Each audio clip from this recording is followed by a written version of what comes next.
Assalamualaikum, Samprazan. Samprazan. Ya, Akang Teteh jumpa lagi dengan kami di channel YouTube Bumi Narveda.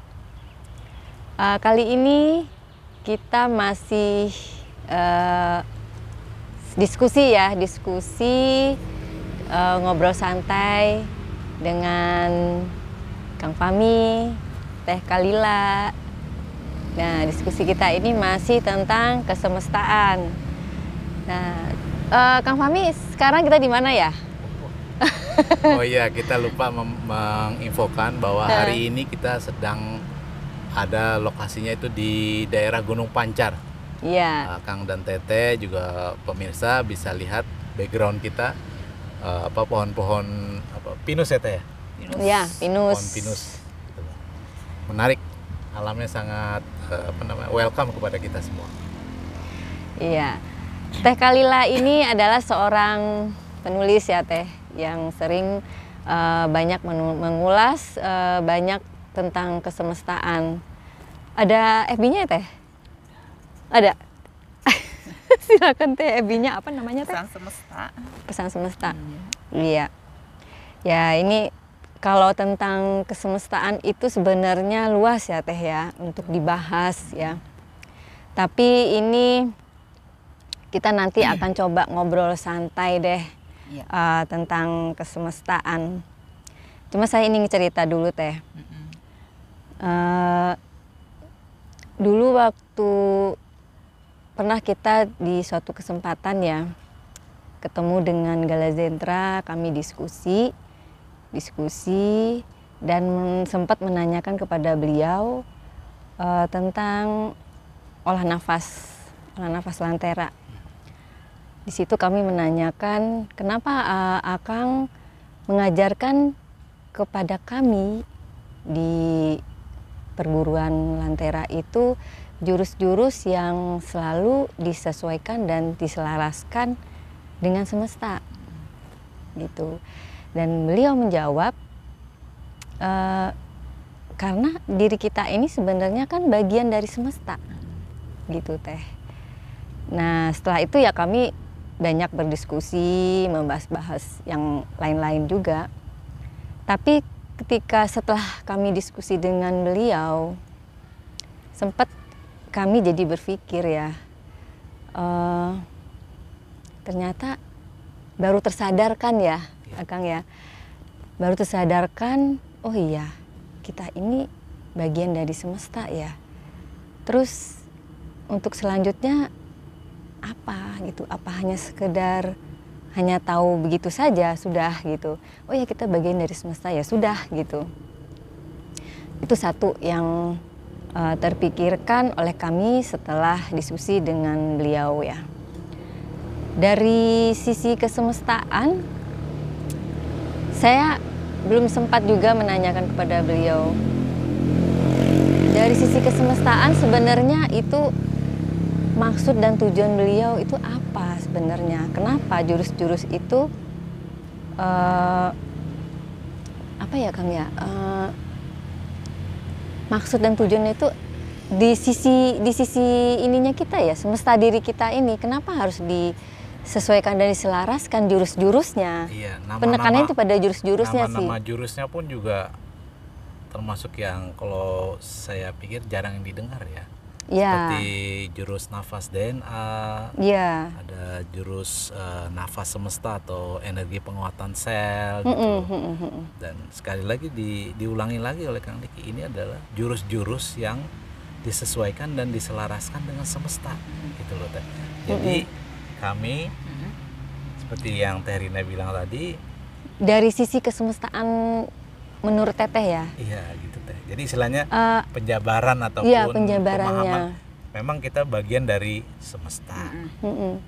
Nah, kira-kira lebih jauh dari itu apa? Karena memang kami belum sempat bertanya lagi ke Kang beliau waktu itu. Silakan Teh. Kita adalah bagian dari semesta. Oke, jadi semesta itu kan memiliki yang namanya pengaturan, memiliki yang namanya sistem. Jadi saat dibuat saat dibentuk semesta ini, segalanya itu tidak dibuat sedemikian asalnya, tapi memiliki sistem, memiliki pengaturan. Nah, sistem dan pengaturan itu universal. Jadi sifatnya tidak bisa dibantah atau yang disebut dengan keniscayaan. Kita adalah bagian semesta, artinya kita adalah bagian dari pengaturan semesta yang luas itu.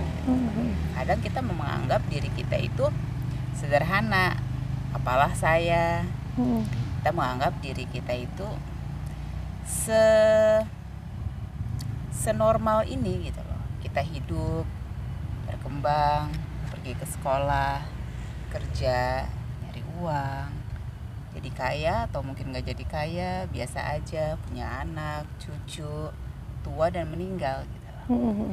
Tanpa mau mencari tahu siapa sebenarnya diri kamu. Saat kita mau aja mencari tahu siapa diri kita, atau oke, boleh kamu jawab saya manusia gitu, saya adalah makhluk. Ya, tapi terbuat dari apa kamu? Dengan pertanyaan terbuat dari apa kamu itu aja kita sudah bisa menjawab bahwasanya kita itu adalah semesta. Nah, jadi banyak jabaran-jabaran ilmiahnya itu panjang kali lebar, dan itu sudah membuktikan bahwasanya segalanya adalah semesta. Berarti segala yang ada di dalam diri kita itu memiliki pengaturan, memiliki sistem. Sudahkah kita mengetahui itu? Setelah kita mengetahui bahwasanya kita itu adalah semesta, nah sekarang coba deh pahami semesta kamu itu seperti apa gitu. Nah itu dari situlah, dari pengaturan-pengaturan itulah nanti kita bisa menyelaraskan.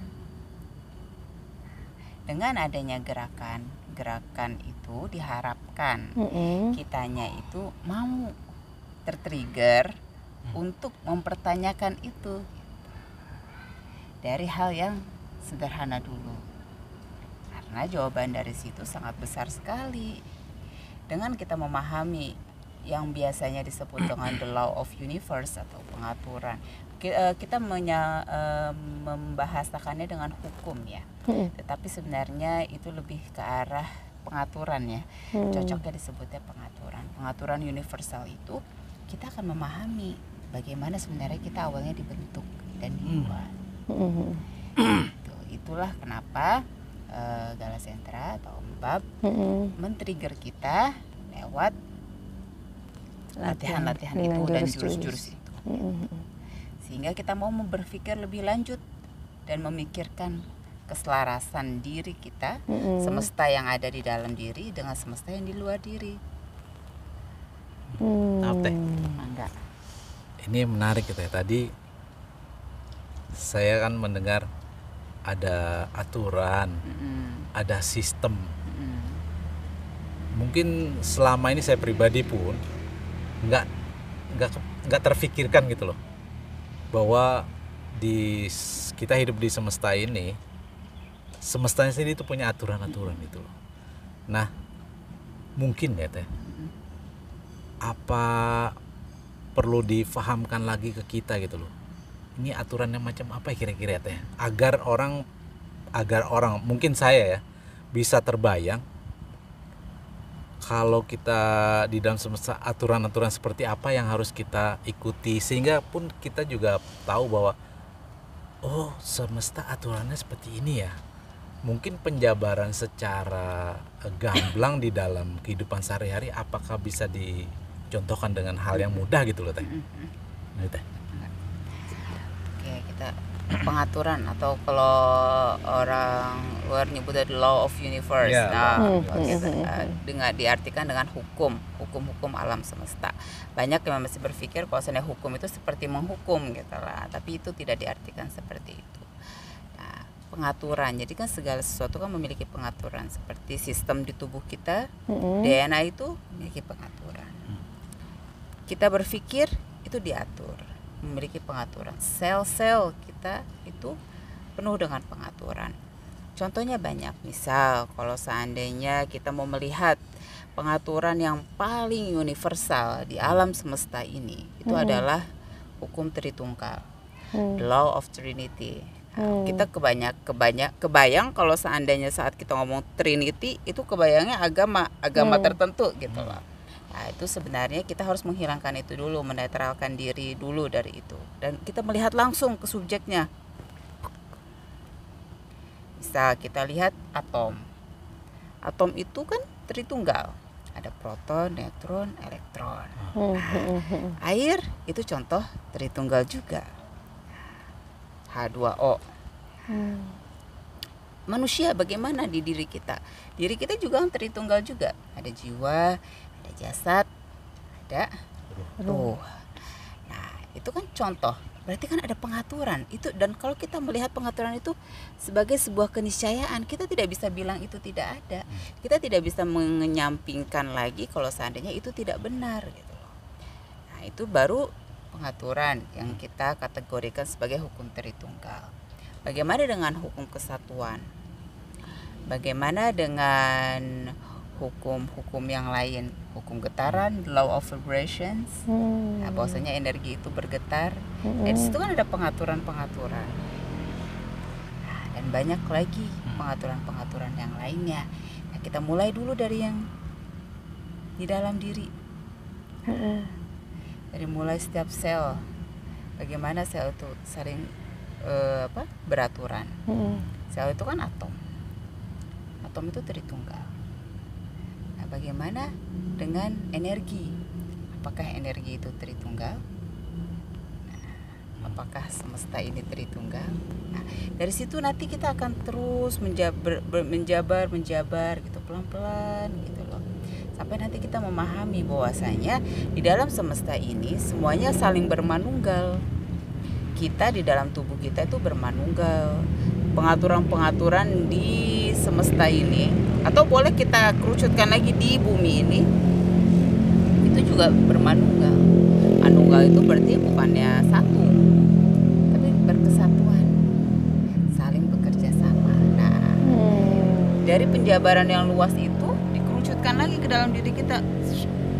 Oh, berarti jurus saya ini bermanunggal dong nantinya. Nah, kan nanti akan terbentuk sebuah harmoni, di mana saat kita melakukan gerakan yang harmonis di dalam diri kita, dari dalam diri kita, maka kita akan mengeluarkan harmoni juga keluar. Itu yang diharapkan sebenarnya. Nanya lagi nih.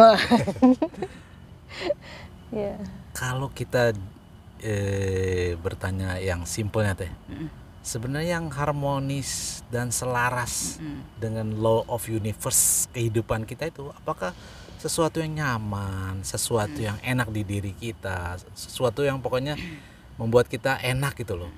Apakah harus yang enaknya apa saja? Yang harus enak gitu. itu. Jadi nanti kalau nggak kita sakit, ini apa nih? Nah, apa ya gitu. gitu. Atau kita tiba-tiba kena musibah, apa istilah dalam bahasa sekarang kita kena bahasa musibah. Kita, iya. Apakah itu juga yang dikatakan ini tidak harmonis itu? Nah, yang harmonis yang seperti apa yang dianggap sebagai sebuah keselarasan dalam hukum semesta tadi gitu teh? Ya. Jadi salah satu di antara pengaturan yang ada itu adalah dualitas. Kita melihat segala sesuatunya dualitas. Ada baik, ada buruk, ada cantik, ada jelek, ada besar, ada kecil, ada jauh, ada dekat. Semuanya itu seimbang gitu ya. Nah, dan kita memiliki yang namanya ego.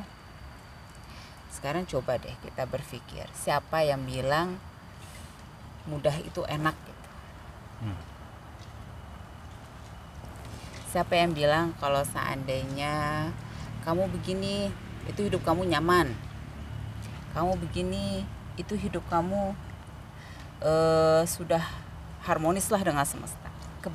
Pernah nggak? Pasti pernah lah ngebayangin bahwasanya manusia yang berkesadaran itu hidupnya tuh pasti mudah gitu. Pasti dapat, ibarat kata kalau bahasa kita tuh karomah gitu, berkah hidupnya tuh lancar. Nah, kita sering memiliki mindset seperti itu ya. Nah, tetapi kita tidak memahami bahwasanya itu kan keinginan ego ya. Iya. Nah, itu kan keinginan ego, itu harapan kita hidup kita mudah. Maunya enaknya aja. Ya kan? Iya. Jadi kalau seandainya, jadi kita menanam mindset harmonis sama dengan mudah, mendapatkan kemudahan, iya, nikmat dan iya. sebagainya. Sama kan saat kita latihan juga kita mengharapkan kan yang jangan enak-enak yang gitu kan. susah-susah latihan. Jangan yang susah-susah tapi langsung sakti. Langsung lompat. Iya, gitu kan. Iya, nah, itu kan ya keinginan ego, ya pahami saja itu, yaitu keinginan ego. Ego kan memang selalu menuntut kita untuk hal-hal yang menyenangkan, nyaman dan lain sebagainya. Tetapi kita juga harus paham bahwasanya hidup ini adalah dualitas. Ada sisi yang berseberangan dari sesuatu. Jadi sesuatu itu sudah diatur seperti itu. Ada baik, ada buruk. Kenapa Zat Maha harus membuat buruk saat bisa membuat baik? Bagaimana baik itu bisa ada kalau buruk itu tidak ada? Jadi sebenarnya buruk itu juga baik. Karena adanya buruk mempertahankan baik. Nah, ada baik, ada buruk, ada cantik, ada jelek, dan seterusnya. Nah, sekarang kan tinggal pilihan. Karena manusia itu diberi free will. Kamu mau milih yang mana? Karena baik dan buruk itu kan relatif. Nah, ada lagi yang namanya hukum the law of relativity, di mana segalanya relatif. Bagi kamu itu baik, bagi saya itu bisa buruk. Misal kalsium. Bagi anak kecil kalsium bagus, protein bagus, dimakan banyak-banyak. Kalau udah di atas 35 tahun, terlalu banyak kalsium bisa pengapuran, terlalu banyak protein enggak baik. Jadi kan relatif. Baiknya itu buat siapa? Buruknya itu bagaimana? Kalau kita latihan, keringetan, capek, itu buruk atau baik? Nah, tapi kalau seandainya kita lagi di rumah keringetan, gara-gara marah-marah gitu, itu baik atau buruk? Nah, itu kan relatif ya. Nah, jadi dari yang disebut dengan keselarasan, itu adalah saat kita memblendingkan diri kita secara utuh di dalam dualitas itu untuk tujuan-tujuan yang meningkatkan kesadaran kita, meningkatkan jasad kita. Itu bisa jadi buruk. Itu bisa jadi situasinya buruk. Gitu loh. Kadang itu terbungkus oleh kado yang nggak mau kita terima gitu loh. Tapi di dalamnya itu berlian. Nah, sama kayak orang kalau mau sukses ya kamu harus susah payah dulu lah. Kamu nggak mungkin sukses tapi kamu ongkang-ongkang kaki gitu, sederhananya gitulah. Gitu. Oke Teh, wah ini menarik Teh tadi. Saya nggak kebayang kalau kita umumnya ya, saya lah umumnya mengatakan sesuatu yang nggak enak yang kita alami sehari-hari ataupun ya entah sakit atau kita mungkin kekurangan finansial yang membuat butek pikiran atau apa gitu ya, itu malah kita kan umumnya bilang wah saya sedang ditimpa musibah lah atau sesuatu yang kurang nyaman gitu ya. Ternyata kita harus melihat itu dalam konteks yang relatif ya tadi ya Teh, istilahnya konteks yang biasa aja gitu loh. Jadi kutub positif dan kutub negatif itu adalah memang sebuah satu garis lurus keseimbangan kali ya Teh ya namanya ya. Sehingga mungkin yang perlu kita sadarkan adalah memandang hal yang berseberangan tadi, dua yang berseberangan tadi itu sesuatu hal yang sangat lumrah dan sesuatu hal yang sangat wajar.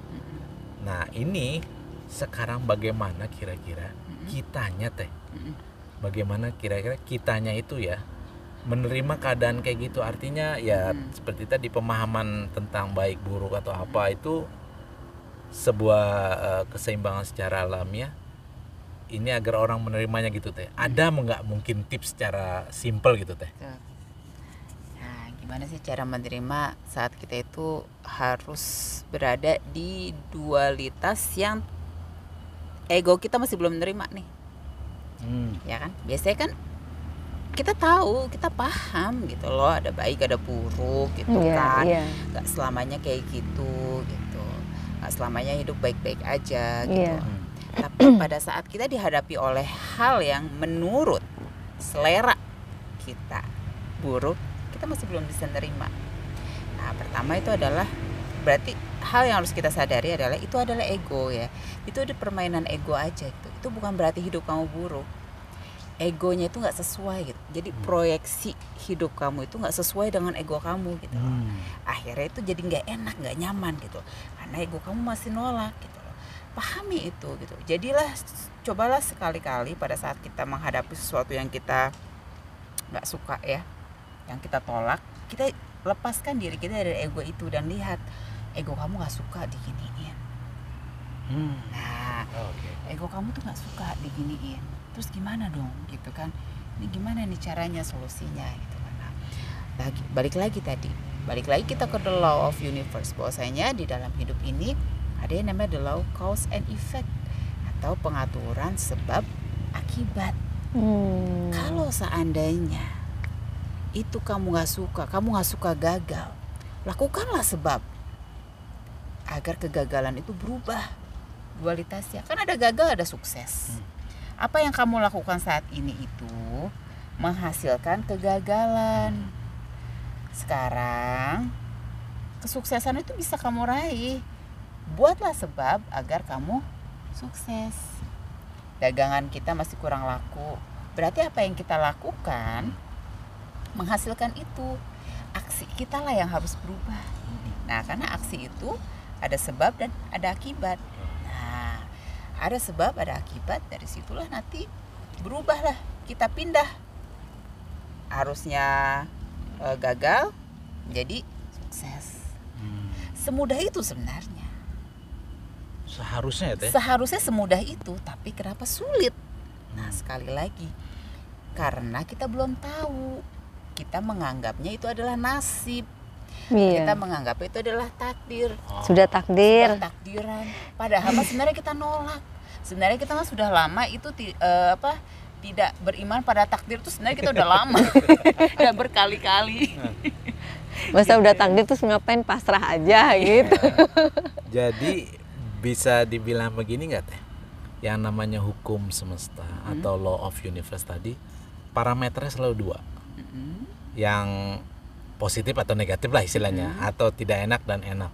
Itu yang dikatakan sebagai sebuah keseimbangan di dalam semesta ini. Ada lagi di tengahnya. Oh, apa tuh? Oh, yang tadi netralnya. Oh iya. Nah, disitulah titik keseimbangannya. Kalau seandainya kita masih memilih positif ketimbang negatif, berarti kan pilihannya cuma dua. Iya. Nah, tapi kan di semesta ini Tritunggal. Ada positif, ada negatif, ada netral. Di titik kita netral itulah kita mampu melihat, oh ini ada baiknya, ini ada buruknya. Kamu mau milih apa? Aku mau milih baik. Ya sudah, lakukanlah sebab akibatnya biar hasilnya baik. Berarti kan semuanya udah dikasih ya. Semua pengaturan-pengaturan itu sudah diberikan oleh Zat Maha, oleh Sang Pembuat untuk kita. Masalahnya selama ini kita buta gitu loh, buta pengetahuan. Nah, kita buta pengetahuan, kita didoktrin, didogma agar kita itu tidak bisa mengakses informasi itu, sehingga kita tidak bisa memaksimalkan diri kita yang sebenarnya sudah diberi akses. Ibarat kata nih kunci Teh Rina ya, ini kunci ini kamu bisa mau membuat apa aja. Dengan kunci ini kamu bisa membuat sedih, bisa membuat bahagia, terserah dah kamu mau ngapain. Tapi Teh Rina nggak tahu ini gimana cara pakainya. Mau diapain ini? Ini mau diapain? Nah, itulah kekeliruan manusia sebenarnya, di mana dia tidak tahu bagaimana menggunakan dirinya dan tidak memahami pengaturan-pengaturan yang ada di hidupnya gitu loh. Kita masuk ke bumi, lahir di bumi gitu, tapi kita kayak ngeblank aja gitu. Akhirnya kan kita kayak ngeraba-raba ya. Iya. Jatuh. Kita berpikir, oh kenapa sih kok hidup sial banget ya, jatuh terus. Susah terus ya, kok gak berhasil ya. Gitu. Jadi Teh, kalau boleh saya simpul sedikit aja tadi ya. Jadi kalau kita mau ngeliat parameter dari law of universe tadi atau hukum semesta tadi, 3 itu ya Teh. Ada positif, ada 0, ada negatif. Jadi istilahnya negatif, baik, netral, buruk gitu. Boleh. Jadi posisi kita sebagai bagian dari universe ini, di mana kita mengambil posisi itu teh? Karena oke, kita sehari-hari mengalami yang negatif menurut kita ya, positif menurut kita. Tadi memang selalu bersinggungan dengan ego kita. Nah kan kita tadi ada trinitas tadi, ada pokoknya yang di tengahnya adalah netral gitu, kenetralan. Nah kita bagian dari semesta tadi harus memposisikan di mananya gitu teh. Apakah memang kita akan mengalami itu, cuma bagaimana gitu teh? Ya kira-kira ngerti ya teh? Paham. Posisinya mah kalau mau milih, karena kita adalah makhluk free will, jadi bebas. Tapi sekali lagi jangan lupa bahwasanya ada namanya cause and effect, ada sebab ada akibat. Kalau seandainya kamu milih positif aja, kamu pasti akan jatuh pada saat kamu harus menghadapi negatif. Kamu gak akan kuat. Pikiran positif kita itu sangat-sangat mengeluhkan ego sebenarnya. Ego kita berpikir apa? Sudah kita jalanin aja, nanti pasti sampai, pasti bahagia, pasti positif lah, udah positif. Tapi jalannya itu lobang-lobang loh. Jalannya itu berliku-liku, belum diaspal. Pikiran kita positif, udahlah nanti kita pasti kalau jalan sini pasti kita nyaman. Itu pikiran positif.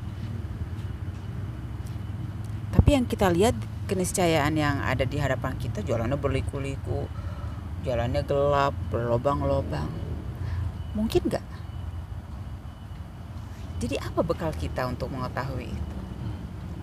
Ada juga orang yang kubu negatif. Wah jangan deh, jangan lewat sini deh. Wah lihat tuh jalannya tuh kayak gitu tuh. Wah nggak bisa dah, nggak bisa, kita pasti nggak sampai lah. Udah dia negatif. Kubu. Terus ada lagi yang netral, ya kan? Udah jalannya aja. Yang netral gimana? Bukan gitu. Nggak begitu. Yang netral gimana? Netral tuh kayak gimana tuh? Yang netral gimana? Netral itu adalah dia itu bukan cuma terima gitu ya. Nah iya itu. Jadi gimana? Nggak komplain gitu. Nggak komplain. Nah netral itu adalah kita menggunakan dulu, memaksimalkan dulu kinerja kita. Apa? Kinerja akal. Nah, kalau seandainya kita memperhatikan secara holografik jalannya gitu ya, kita menganalisa jalannya, wah ini kayaknya kalau sini agak sulit nih. Nah, tapi itu bukan berdasarkan ego. Bukan berdasarkan ego. Bisa jadi, nih jalannya sulit. Ya udah, kita pasang ini aja yuk, pasang jerami buat ngelewatinnya. Atau kita bikin apa namanya, jembatan. Iya. Atau kita perbaiki dulu lah jalannya baru kita lewatin. Jadi istilahnya kita harus membuat strategi dulu sebelum melakukan hal itu. Ya, kalau seandainya kita di positif itu kita terlalu berharap, ya. Kita berpegang teguh pada harapan kita gitu loh. Tapi siapa yang menciptakan harapan itu gitu? Siapa yang mewujudkan harapan itu saat seluruh harapan itu perwujudannya itu sudah diserahkan ke kita? Teh Rina udah dapat kunci untuk membuat semuanya. Untuk membuat kesadaran, untuk membuat ketidaksadaran, untuk membuat keselarasan, untuk membuat tidak keselarasan. Seluruhnya sebenarnya sudah ada kinerjanya. Tergantung dari kita berarti. Berarti tergantung dari kita kan. Iya. Seperti apa? Itulah wujud free will. Manusia gitu ya? Sangat tidak paham sekali kalau mereka punya free will yang sebesar itu gitu. Ketika kita paham dengan free will, berarti kan kita punya kebebasan atas pilihan yang akan kita ambil gitu sebagai sebuah keputusan. Nah, ini akan berefek atau berdampak nggak gitu teh atas pilihan kita gitu? Ketika kita akan, saya maunya yang ini.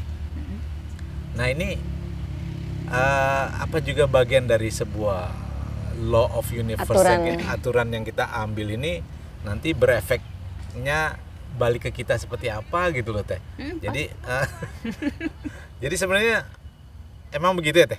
Ya memang seperti itu. Ya. Jadi kalau seandainya berarti saling mempengaruhi ya? Betul, saling mempengaruhi. Jadi saat ada orang di bumi ini yang memilih saya pengen membuat keburukan. Mempengaruhi, mecin, pengawet itu kan perbuatan pilihan. Iya. Siapa yang memilih mereka? Apakah mereka bilang mereka sudah ditakdirkan gitu membuat mecin? Apakah Sang Maha Pembuat yang memiliki kemahaan akan membuat sesuatu yang buruk? Tidak. Nah, itu kita pikirkan kan. Tidak mungkin ya. Nah, berarti kan ada manusia yang playing God. Nah, iya. Tuh. Ya kan? Dan kita bermain di sistem itu. Dan kita tidak paham bahwasanya kita tuh dipermainkan. Kita berpikir kenapa kita bisa dipermainkan oleh manusia yang playing God? Karena kita tidak bermain. Karena kita masih menjadi korban. Karena kita berpikir bahwasanya kita nggak punya kartu akses itu. Kenapa kita nggak tahu punya kartu akses itu? Karena kita nggak pernah dikasih tahu. Atau kita nggak mau tahu. Beda lagi ya. Beda lagi. Sudahlah, biarin aja lah gitu. Terus tadi untuk menghindari itu ya, menghindari itu kan kita sudah diberi akal. Kita sudah diberi hati nurani. Disitulah gunanya pengendalian. Pengendalian diri. Kamu sudah tahu nih. Kamu sudah memiliki kartu akses. Kamu udah tahu kamu mau bikin apa aja bisa. Kamu mau membuat apa aja bisa. Bahkan kalau kamu memilih untuk menghabisi nyawa kamu sekarang, itu juga kamu bisa. Sekarang gunakanlah kunci-kunci kamu. Aksesnya udah dibuka, berarti kan kita harus belajar mengendalikan. Itulah gunanya mengendalikan ego. Gunanya mempertajam akal, gunanya mengasah hati nurani.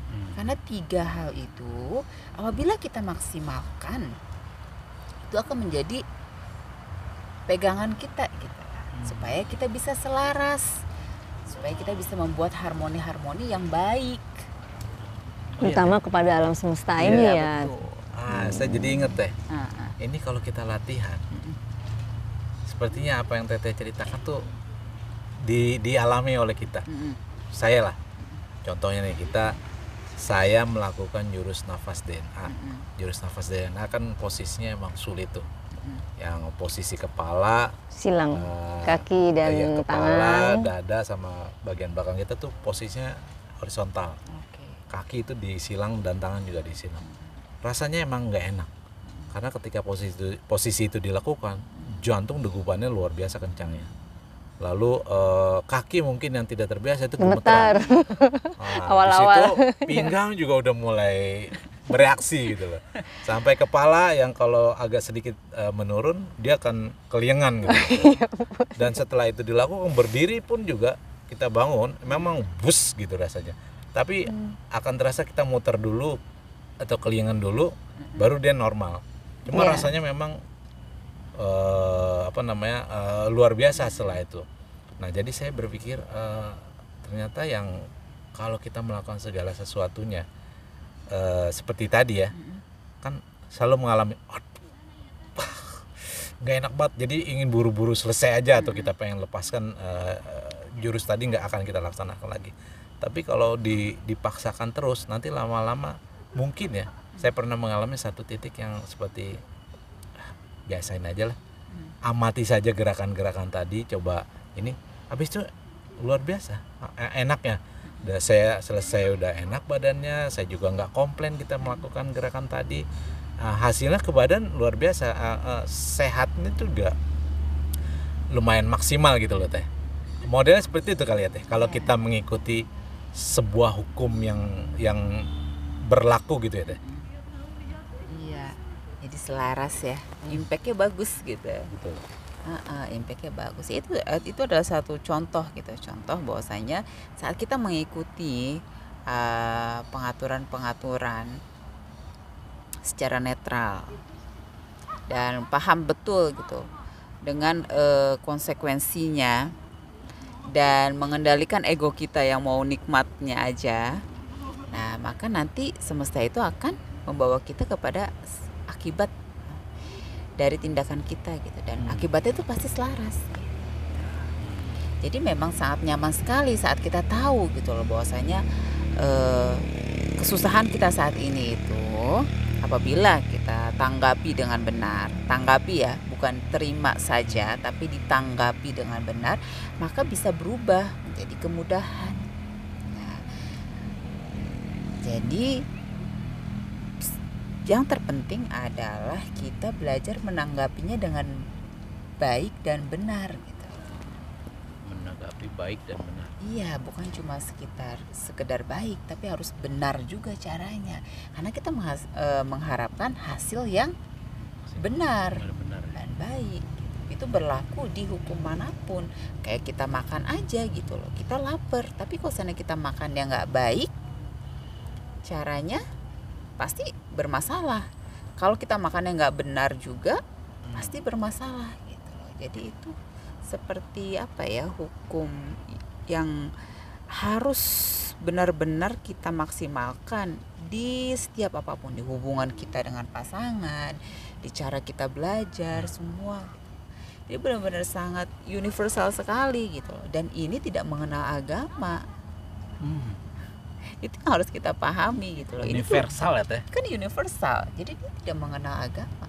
Sang Maha Pembuat itu tidak membuat agama di awal. Sang Maha Pembuat. Ya, karena agama itu di dalam semesta ya, bukan semesta di dalam agama. Itu yang harus kita pahami gitu loh. Jadi kita harus melepas dulu doktrin dan dogma yang lama yang diajarkan agama. Bukan berarti itu tidak baik ya. Bukan berarti itu tidak benar. Siapa yang tahu maha benar? Yang tahu benar itu siapa? Bukan berarti tidak baik dan tidak benar. Cuman coba kita lihat gambar yang lebih luas lagi gitu. Yaitu semesta itu. Apakah maksud saya, kita kan hidup di dalam kiprah yang paling banyak itu dilakukan oleh ras manusia gitu loh. Nah, ras manusia ini kan diciptakan atau dibuat oleh Sang Maha Kuasa itu dalam bentuk yang berbeda sama sekali. Nah, saya hanya kepikiran kira-kira ini hukum universe yang berlaku seperti apa dengan sebuah perbedaan yang tadi itu Teh? Jadi maksudnya apakah hukum universal ini berlaku secara keseluruhan atau hanya kepada manusia saja? Iya. Karena itu disebutnya universal, jadi itu berlaku kepada keseluruhan sebenarnya. Cuma memang batas pemahaman kita untuk memahami secara mendalam tentang pengaturannya Sang Maha Pembuat itu memang sangat terbatas gitu lah ya. Jadi kita tidak bisa bilang, kalau di luar mungkin ada disebut 17 universal law of the universe, ada yang nyebut 17, ada yang nyebut 7, ada yang nyebut 11 gitu. Jujur saja sebenarnya kita tidak bisa. Mungkin kalaupun seandainya kita membahas itu, bisa membahas itu dalam bab per bab gitu. Karena saking kompleksnya gitu. Misalnya kayak gini, apakah pohon ini terlepas dari hukum sebab akibat? Enggak kan? Misal unsur hidrogen di dalam tanahnya habis, apakah dia bisa tumbuh? Nah, kekeringan, apakah dia masih bisa tumbuh gitu kan? Digoyang-goyang begini, apakah dia tidak jatuh? Kan itu sebab akibat. Nah, apakah dia terlepas dari itu? Enggak juga kan? Nah, akarnya dan lain sebagainya. Misal kalau di akarnya banyak jamur atau di akarnya itu terlalu lembab, bisa jadi dia mati. Berarti kan dia tidak terlepas. Begitu juga dengan hewan, cuma memang akan lebih bermakna lagi kalau pengaturan itu kita pelajari dari dalam diri kita. Kenapa lebih bermakna? Karena kita nggak ngejepret gitu loh. Karena ini sangat kompleks sekali gitu. Jadi memang lebih baik kita kondisikan dulu untuk belajar pengaturan semesta ini dari dalam diri kita yang terdekat dulu aja. Nah, nanti akan berlanjut, akan bervibrasi terus tuh.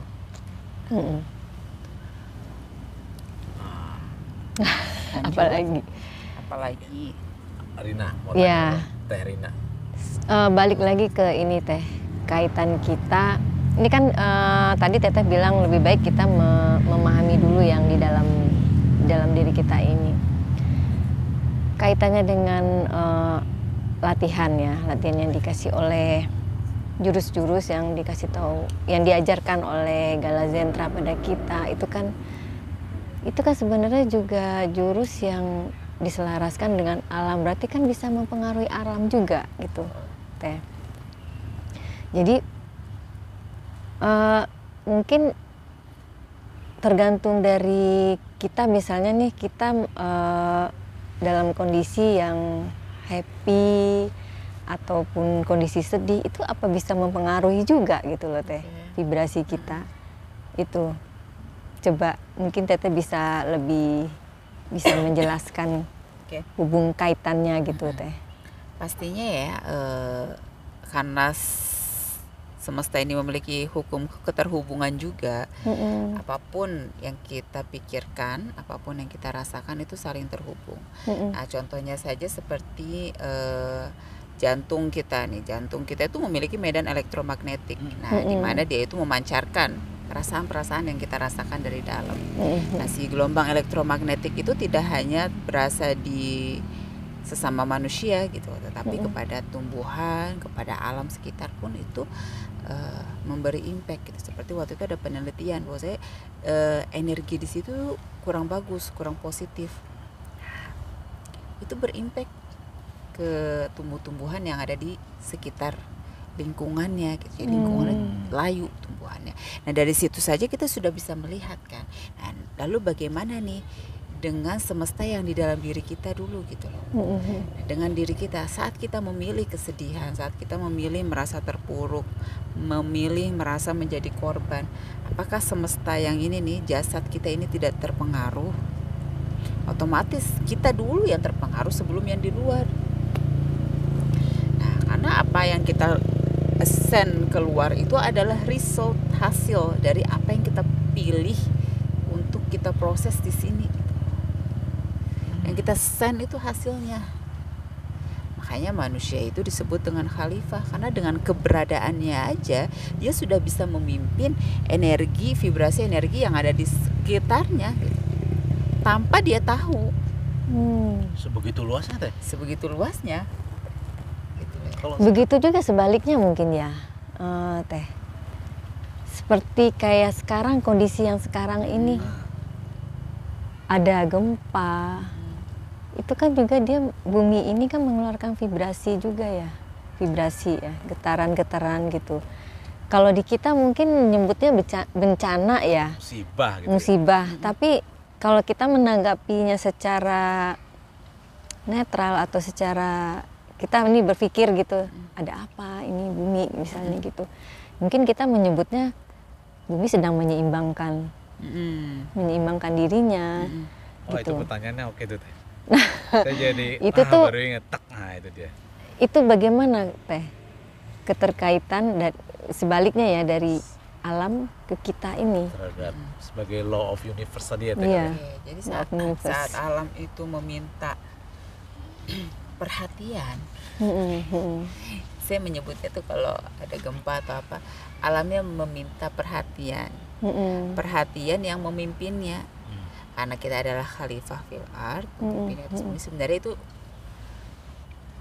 alamnya sedang membutuhkan perhatian kita sebenarnya. Cuma memang kita tidak paham gitu loh, kinerjanya seperti apa, sistemnya seperti apa gitu loh. Dan di dalam ketidakpahaman itu pun kita bisa menyelaraskan diri kita dengan alam itu sebenarnya. Dengan elektromagnetik yang kita send ke semesta, itu sebenarnya diserap oleh bumi. Jadi yang namanya vibrasi kesadaran, vibrasi yang harmonis, vibrasi yang selaras itu kesen ke bumi kita. Jadi pada saat kita blending atau latihan, itu bukan hal yang sia-sia bagi bumi. Itu bumi itu merasakan betul apa yang kita send, meskipun memang butuh kekuatan kesadaran yang besar gitu, untuk memanage itu semua. Dan kita di sini posisinya memang masih belajar. Jadi memang kita masih memperbaiki yang di dalam dulu. Tetapi saat alamnya menyeimbangkan alam itu, kita di situ memiliki andil gitu. Kita di situ memiliki andil. Jadi memang sebaiknya pada saat alam itu sedang memanggil kita, sebaiknya kita mulai siap-siap gitu loh. Oh, ada apa nih yang sedang saya lakukan gitu loh. Apa nih keseimbangan terdekat.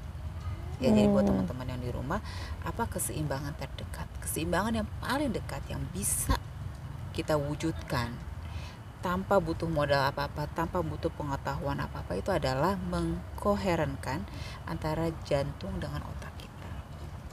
Jadi pastikan antara jantung dengan otak itu koheren. Antara pikiran kita dengan perasaan kita itu koheren. Koheren itu artinya seimbang dan selaras. Apa yang kita pikirkan itu sesuai dengan apa yang kita rasakan, dan itu sesuai selaras. Kadang kita begini loh Teh, kadang kita berpikir saya pengen damai, tapi pikiran kita nggak damai. Jadi cuma angan-angan aja gitu. Kadang kita tuh bermain-main di situ aja gitu loh. Kita bermain-main, semoga saya damai, tapi kita tidak mau mewujudkan itu gitu loh. Nah itu aja udah nggak balance sebenarnya gitu lah.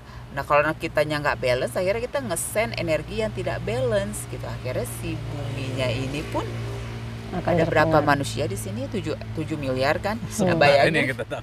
Sementara ini kita tahu 7 miliar. Entah angkanya bertambah atau berkurang gitu kan. Tapi bayangkan kalau 7M itu nge-send vibrasi yang tidak seimbang. Akan mempengaruhi ya. Akan sangat mempengaruhi bumi ini kita. Meskipun banyak sebenarnya Maya proyek-proyek ilmiah ya yang membuktikan itu gitu loh. Jadi kalau teman-teman masih belum percaya ya dengan bumi mah ya bumi gitu, mah kita gitu ya, bisa sih di search lagi, nanti ilmu-ilmu itu akan keluar. Jadi lebih ganteng. Teh nanya Teh, sebenarnya ini sentralnya itu di manusianya kah atau keseluruhan? Soalnya gini Teh, maksud saya pertanyaan gini, apakah perbuatan dari kita, kelompok manusia atau golongan manusia ini yang berefek ke semesta gitu loh? Soalnya kan kita nggak pernah dengar anjing berantem bagaimana gitu loh efeknya. Tapi kalau manusia itu banyak berseteru ataupun banyak mengupat atau apa, efeknya kelihatan banget gitu loh. Nah untuk yang makhluk di luar manusia itu apakah bisa kita lihat ya, sehingga terlihat sebuah hukum semesta atau law of universe itu memberlakukan ini begini gitu loh. Efeknya seperti kan tadi ada dualitas itu, ada sebab dan akibat gitu. Dan ini sejauh ini karena kita mungkin manusia melihat di tataran manusia, kita hanya melihat sebab akibat yang dilakukan oleh manusia. Nah dari non manusia bagaimana itu Teh ya? Kira-kira non manusia banyak ya. Iya. Yang simpel aja lah mungkin. Non manusia itu banyak. Yang pasti begini saja lah. Karena hukum universal kita itu ada yang namanya mengatur sebab akibat. Berarti segala sesuatu akan memiliki efek dan akan berefek. Termasuk itu mungkin ke yang non manusia. Nah, tetapi sekali lagi balik lagi ke tadi, fungsi manusia yang sudah diberakalkan itu adalah untuk mengendalikan yang non manusia itu. Jadi sebenarnya yang non manusia itu sebenarnya di bawah kendali kita, karena memang di ajaran kita pun disebutkan kalau seandainya kamu khalifah fil ard, kamu khalifah. Jadi apapun yang non manusia di dalam bumi ini itu adalah di bawah kepemimpinan kita. Nah sekarang pertanyaan yang terpenting adalah sudahkah kita belajar untuk menjadi pemimpin yang baik? Sudahkah kita siap? Sudah ya kan? Harus siap. Harus siap itu. Udah dihadirkan karena ya harus siap. Iya. Kalau karena kita ada di sini, kita harus siap. Dan itu sangat besar sekali. Kenapa? Karena the law of universe itu bukan sekedar tentang bumi. Semesta itu bukan sekedar tentang bumi. Coba kita lihat tataran galaksi. Galaksi Bima Sakti aja. Itu ada berapa ratus juta kehidupan. Dan bayangkan dari gambaran yang luas itu, kita dihadirkan loh. Dengan sebuah tujuan, dengan sebuah tugas. Jadi jangan anggap remeh diri kita. Bukannya kita mau sok-sokan ya, tapi ini untuk mengingatkan kita bahwasanya kita memiliki arti dan makna. arti dan makna itu bukan untuk memperkuat ego kita, tapi untuk mengingatkan kita kepada Zat Maha yang menghadirkan kita di sini. Nah, itu berarti kiprah manusia super penting ya. Super penting, apapun itu. Anak kecil ya penting untuk keseimbangannya dia. Kita, tugas kita saat ini apa? Itu juga penting. Meskipun itu cuma mengangkat apa sih itu? Mengangkat sampah gitu ya, atau mengangkat kerikil. Itu penting gitu. Berarti kita atau menanam pohon gitu. Apapun itu. Iya, apapun. Tidak ada yang tidak bermakna. Berarti kita berarti kita harus sadar kehadiran kita atau kiprah kita di alam bumi ini yang bagian dari semestaan ini ya. Dan kita juga harus paham juga bahwa kehadiran kita bukan kebetulan. Dan apa yang kita lakukan itu juga bukan asal berarti ya Teh. Betul. Berarti kita harus paham akan tujuan kita ya Teh. Kita harus paham tujuan itu. Memang hidup ini adalah permainan, betul. Hidup ini adalah permainan. Kalau kita bermain. Kalau kita bermain. Masalahnya kita nggak bermain dong. Kita cuma jadi korban. Korban itu nggak bermain. Orang yang bermain itu masih memiliki pilihan kalah atau menang. Kalau dia kalah dia masih bisa memilih menang. Kalau dia menang ya sebab akibat tertentu bisa membuat dia kalah gitu. Tapi seorang korban itu pasti kalah. Nggak kalah nggak menang. Dia nggak bermain apa-apa. Nah, apa itu korban? Yaitu seseorang tidak memahami yang tadi Kang Fahmi sebutkan, betapa bermaknanya dia di dalam semesta ini. Jadi dia cuma menjalankan hidup begitu saja. Sayang kan? Kayaknya kalau diskusi semesta panjang ini. Panjang ya. Sampai maghrib. Jadi saya pikir kita akan lanjutkan lagi di sesi berikut yang masih tetap law of universe gitu loh. Jadinya Jadi ini episode 1. Ini episode 1 ya. Nah, silakan mungkin Terina mau ada closing statement atau Teteh mau closing statement di Mangga itu. Terina ya. Iya. Terina yang mulai. Dia yang mengakhiri. Iya. Ini ya memang setelah diskusi dengan Teh Kalila ya, ternyata memang ya kita harus memahami dulu ya semesta itu. Harus kita pahami kalau kita nggak mau jadi korban dari sistem. Jadi ya kalau saya mengaitkan dengan apa yang telah Gala Zentra ajarkan selama ini kepada kita, baik itu latihan olah nafas untuk mengupgrade semesta diri kita ini, tentang kesadaran, tentang kesemestaan, ya itu saya rasa ternyata beliau bukan mengkultuskan ya ini sebenarnya, tapi saya memahami maksud, oh tujuannya seperti ini. Beliau tuh mempersiapkan kita dulu, nanti ya itu harus siap ya Teh untuk menjadi seorang khalifah gitu. Dan saya saya pribadi ya saya ngerasain tadi dari diskusi ini, benar-benar semesta itu ya harus kita pahami, dan ternyata beliau vibrasi keterhubungan itu terasa Teh. Iya, betul. Jadinya mulai sekarang ya. Iya. Kitanya udah begitu harus Teteh memberitahu kita itu berharga, kita itu dihadirkan di sini, ada sesuatu yang tugas atau apa gitu loh. Yang itu yang harus kita pahami. Ya mungkin saya rasa memang harus kita mulai dari sekarang deh. Jadi istilahnya kita tidak boleh merendahkan kita sendiri. Iya. Tapi justru kita harus paham atau memaksimalkan apa yang kita punya. Berarti latihan yang diajarkan oleh Kang Diki itu salah satu bentuk kecil lah untuk memahami bahwa potensi yang ada di diri kamu itu maksimalkan, keluarkan, sehingga kamu tahu kiprah kamu di ini. Karena semua ini adalah anugerah kan. Kok saya malah yang konklusi.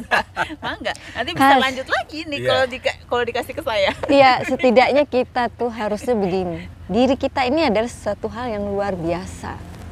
Iya, setuju itu. Sesuatu hal yang luar biasa, dan mungkin kalau kita menyebutkan diri kita sesuatu hal yang luar biasa, itu akan muncul apa ya, satu kekuatan motivasi untuk lebih memberi sesuatu yang bermanfaat bagi semesta ini. Siap. Itu paling Semangat. Oh, semangat. Ya, teman-teman yang setia mengikuti channel Bumina Veda ini, ya saya harap ya mudah-mudahan ini akan memberikan motivasi juga bagi teman-teman, terutama pada diri teman-teman lah, mulai dari sekarang. Betapa kita itu sebenarnya sangat berharga. Itu saja dulu. Nanti akan kita lanjut lagi dengan episode yang lebih menarik lagi ya Teh Kalila ya. Oke, kita pamit. Ya. Terima kasih kepada Teh Kalila. Ya, terima kasih Teh Kalila untuk waktunya. Diskusinya sehingga berpusing-pusing bersama. Ya, saya Teh Rina, Kang Fami dan Teh Kalila izin pamit dulu. Assalamualaikum, Samprazan.